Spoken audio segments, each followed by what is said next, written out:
Guys ये तो आपको पता ही है कि प्लेन्स बहुत ज्यादा भारी होते हैं। इनफैक्ट बोइंग 737 तो 80,000 केजी का होता है और जब वो लैंड करते हैं तो उनकी स्पीड 250 से 300 किलोमीटर पर आवर होती है। पर आपने क्या कभी इमेजिन किया है कि इतनी स्पीड और इतने भार के साथ जब वो लैंड करते हैं तो उनके टायर्स कभी फटते क्यों नहीं है? मैं आपको बताता हूँ।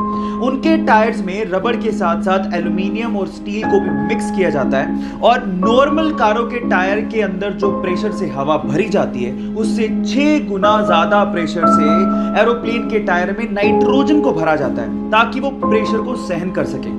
क्या आपको इससे पहले तक ये फैक्ट पता था? नहीं पता था तो चैट सेक्शन में लिखना मत भूलिएगा और हमारे YouTube चैनल को सब्सक्राइब करना मत भूलिएगा, लिंक बायो में गिवन है।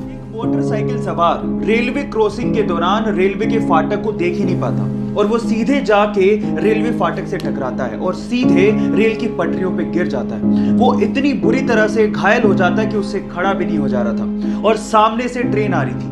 यह देखकर पास में खड़ा एक युवक भागता हुआ आता है और उसे रेल की पटरियों से खींचता है और उसकी बाइक को रेल की पटरियों से खींचता है और उसकी जान बचाता है। अगर आखिरी समय पर वो बहादुर लड़का नहीं आता तो शायद आज वो बंदा जिंदा ही नहीं होता। सो गाइस, उस बहादुर लड़के की बहादुरी के लिए एक लाइक तो बनता है। मान लीजिए कि जिस देश में आप रहते हैं उस देश पर कोई दूसरा देश आकर या उसकी सेना आकर कब्जा कर ले तो क्या होगा? ये मंजर कितना खौफनाक होगा ये तो आप समझ ही पा रहे होंगे। और आज कुछ ऐसा ही हो रहा है अफगानिस्तान के लोगों के साथ जहां पर तालिबान ने अपना कब्जा कर लिया है।